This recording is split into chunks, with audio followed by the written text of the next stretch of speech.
Kita unboxing dulu dan kita lihat isinya apa saja. Unit mesin, ada jarum cadangan, kabel power, kabel USB, ada covernya juga, dan baut-baut serta buku panduan dan cara merakit besi-besinya. Dan ini adalah unitnya, dan di bawahnya ada besi-besi buat standnya. Mesin cutting Jinka Pro ini sudah support dengan program cut tool, yang artinya kita dapat meng-cutting pola langsung dari CorelDRAW. Ini adalah kabel power dan ini adalah kabel USB-nya.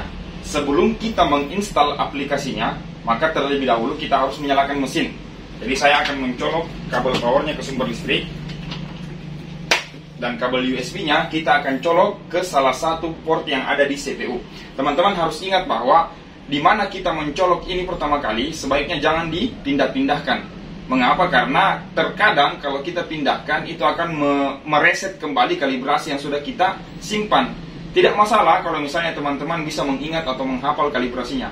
Kalau kita pindahkan, kita harus men-setting ulang kalibrasi dan itu akan merepotkan.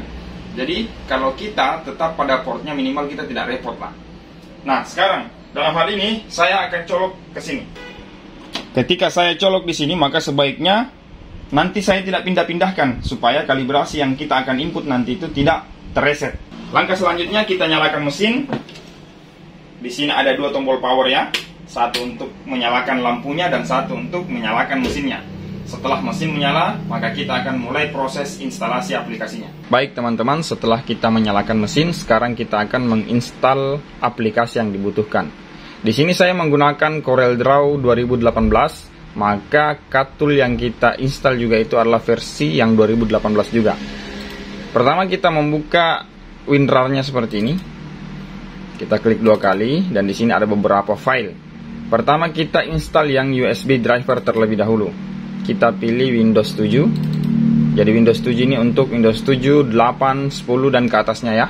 Dan kemudian kita pilih yang setup x64, karena versi komputer kita 64 bit. Kita tunggu prosesnya, dan ini adalah aplikasi untuk menghubungkan antara komputer dengan mesin. Jadi setelah ini kita klik yang muncul di bawah ini, kemudian kita klik next. Kita klik next lagi dan finish, maka ini telah selesai. Jadi ini disebut USB driver. Setelah USB driver terinstall, maka otomatis mesin cutting dan komputer sudah terhubung. Dan sekarang kita masuk ke folder yang paling atas, yaitu cut tool. Kita pilih yang versi 64 bit, dia ada di bawah, klik dua kali saja. Kita tunggu loadingnya dan akan muncul tampilan seperti ini. Kita pilih versi Corel yang kita gunakan. Jadi saya akan centang yang versi CorelDRAW 2018. Ingat, berbeda ya, 2018 dengan X8 itu berbeda. Kita klik next, next, tunggu prosesnya dan finish. Maka cut tool-nya telah selesai terinstall. Cut tool ini adalah untuk menghubungkan antara CorelDRAW dengan mesin cutting. Nah, kalau yang USB driver tadi komputer ke mesin cutting, kalau cut tool ini CorelDRAW ke mesin cutting. Sehingga dengan begini kita bisa meng-cutting pola itu melalui aplikasi CorelDRAW. Kita masuk ke CorelDRAW-nya. Ingat, pada saat proses instalasi, CorelDRAW-nya harus dalam keadaan tidak terbuka. Itu adalah poin yang penting. Kita buka dokumen baru, kita boleh menulis satu kata, apa saja sebenarnya ya. Nah, kemudian kita masuk. Jadi kalau kita mau meng-cutting, kita mesti blok. Kemudian kita pilih yang aplikasi launch, pilih yang paling bawah, cut tool. Maka akan muncul tampilan seperti ini. Kita klik yang gambar cutter ini ya. Setelah itu, di sini ada pengaturan yang kita hanya setting di awal. Yang itu kita centang knife offset, overcut, dan turn knife. Kemudian kita ganti angkanya. Klik saja di sini, kita backspace hapus, ganti jadi 0,4 yang di atas, dan yang overcut kita klik backspace hapus, kita ganti jadi 0,1. Apabila tombol send ini menyala dan kita klik, maka pasti nanti langsung akan terhubung ke mesin cutting, dan mesin cutting akan langsung merespon.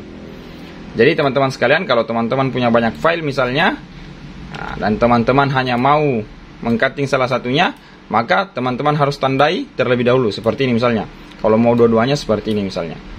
Ya, kalau teman-teman mau mengcutting sekaligus, maka bisa disusun terlebih dahulu. Misalnya media cuttingnya seperti ini, silahkan disusun terlebih dahulu. Nah, kalau teman-teman sudah mau mengcutting, bisa diblok sekaligus. Dan ingat, ini tidak harus di dalam kertas ya, ini tidak harus. Meskipun di luar itu tidak akan menjadi masalah. Yang penting kita blok seperti ini. Baru kita klik yang gambar cutnya ini, gambar pisaunya, barulah akan muncul seperti ini. Ini adalah cara instalasi cut tool dan USB drivernya. Sekarang kita akan mengenali fungsi tombol yang ada di sini. Kita mulai dari yang pertama, reset. Reset ini untuk mengulang. Misalnya teman salah cutting, harusnya mengcutting huruf A, ternyata yang tercutting huruf B, teman-teman bisa mereset dan itu akan mengulang. Tetapi yang sudah tercutting itu otomatis sudah menjadi kerugian teman-teman. Kemudian tombol yang kedua adalah offline dan pause. Jadi ini ada satu tombol tapi fungsinya ada dua. Kondisi standby seperti ini. Jadi kondisi standby-nya itu ada tulisan speed dan force. Kalau kita tekan offline, maka dia menjadi penggerak untuk menggerakkan ke kiri, ke kanan, ke atas dan ke bawah untuk rollernya ini. Dan fungsi yang kedua yaitu pause. Tapi fungsi pause ini pada saat mesin sedang bekerja. Misalnya mesin sedang bekerja dan teman-teman mau pause dulu untuk satu keperluan. Misalnya teman-teman mau ke toilet, maka teman-teman tekan tombol pause dan mesinnya akan berhenti sementara. Kalau teman-teman kembali lagi dan menekan pause sekali lagi, maka mesinnya akan lanjut. Kemudian fungsi setup. Di setup ini ada beberapa pengaturan, namun saya tidak rekomendasikan teman-teman untuk menyentuh bagian ini karena ini sudah di-set dari pabrik. Di antaranya yaitu pengaturan bahasa. Di sini yang terpenting adalah ini konektivitasnya. Di sini printer harus kondisi Y, virtual com-nya harus N. Kapan ini tertukar, maka nanti koneksinya akan menjadi masalah. Itulah sebabnya bagian ini tidak usah diganggu. Kecuali kalau teman-teman mau menyalakan laser, kita tekan setup beberapa kali sampai ada bacanya laser. Kita tekan tombol atas atau bawah dan lasernya akan menyala. Tombol atas untuk menyalakan laser, tombol bawah untuk mematikan laser.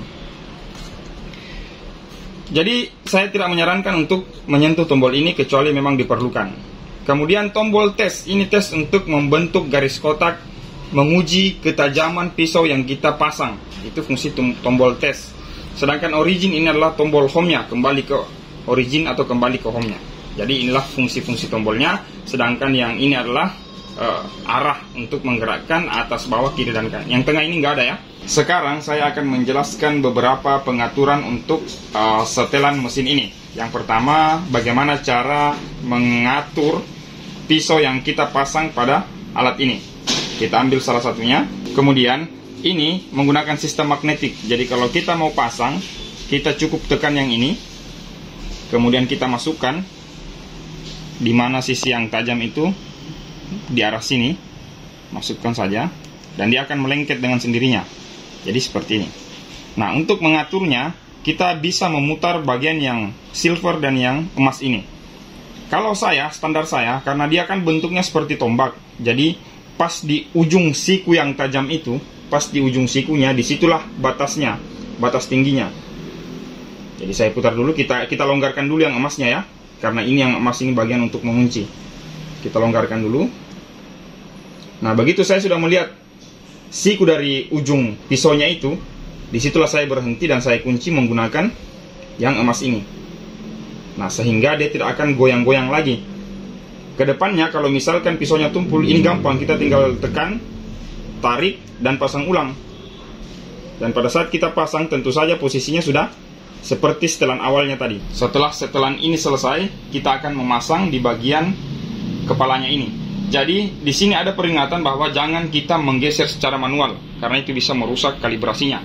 Makanya kita bisa menggeser melalui tombol yang ada di sini. Kita tekan tombol offline, kemudian kita geser ke kiri. Baru kita masukkan. Nah, sebelum kita masukkan, kita longgarkan dulu baut yang ini. Kita longgarkan, baru kita masukkan pisaunya. Nah, seperti ini. Setelah jatuh ke bawah, seperti ini kita keraskan. Dan beginilah cara pasang pisaunya. Di sini kita menggunakan speed sebaiknya 500. Untuk mengubah speed, kita langsung menekan yang V plus atau V minus. Untuk mengurangi tentu saja V minus. Kita kurangi sampai 500. Ini adalah speed yang ideal. Jadi kalau saya tidak mengganti ini, tetap di angka 500. Kemudian untuk force ini relatif. Jadi tergantung setelan pisau dan ketajamannya. Kita mulai di angka standar 175. Jadi kita F plus F minus. Di sini saya tambah menjadi 175. Nah, setelah kita sudah men-setting speed dan force, kita akan uji menggunakan bahan polyflex. Ini setelan 175 untuk polyflex ya. Kalau stiker tentu saja harus lebih di bawah lagi. Nah, supaya saya tidak terganggu, saya tekan offline untuk menggeser. Terganggu dengan setelan ini maksud saya. Jadi ini saya coba posisikan.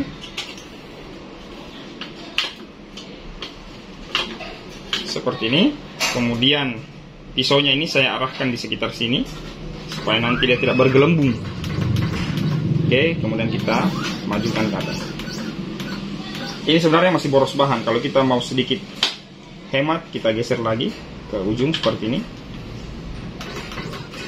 Nah, yang perlu teman-teman ingat, pada saat kita mau meng-cutting, kita tekan tombol origin.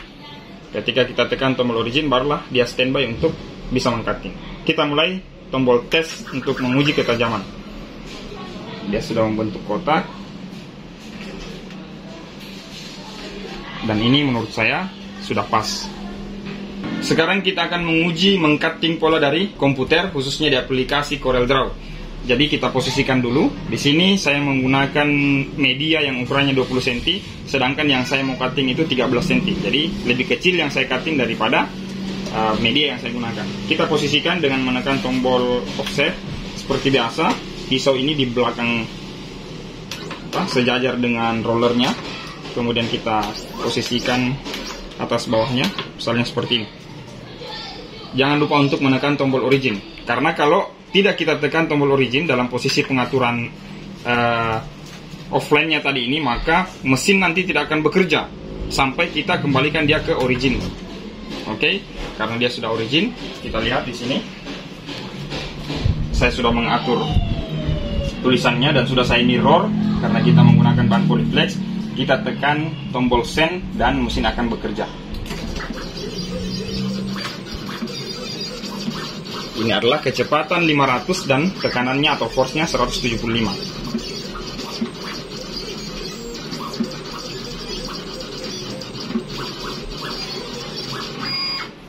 Sekarang kita lihat hasilnya. Jadi saya gunting dan kita kuliti.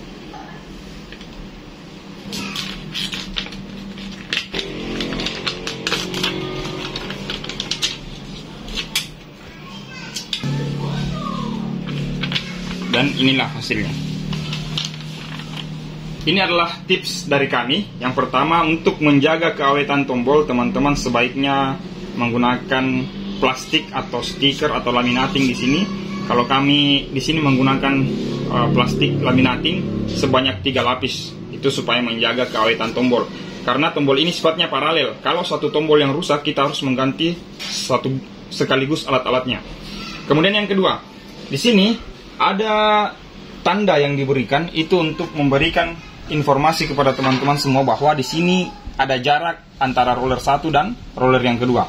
Itu berarti bahwa teman-teman tidak boleh menyimpan roda di sini, karena kalau teman-teman menyimpan roda, dia tidak akan bergerak karena di sini tidak ada roll. Dan itu akan menyebabkan bahan bergelembung seperti ini nanti. Dan yang terakhir, kami menyarankan teman-teman membeli roller tambahan karena untuk idealnya mesin yang ukuran 721 ini atau 72 cm atau yang medannya sekitar 65 cm ini, kita mesti menggunakan 4 roda supaya jepitan terhadap bahan itu lebih kokoh dan tidak menyebabkan gagal cutting atau hasil cutting yang nantinya bergelembung dan menyebabkan rusak pada pola yang akan di cutting.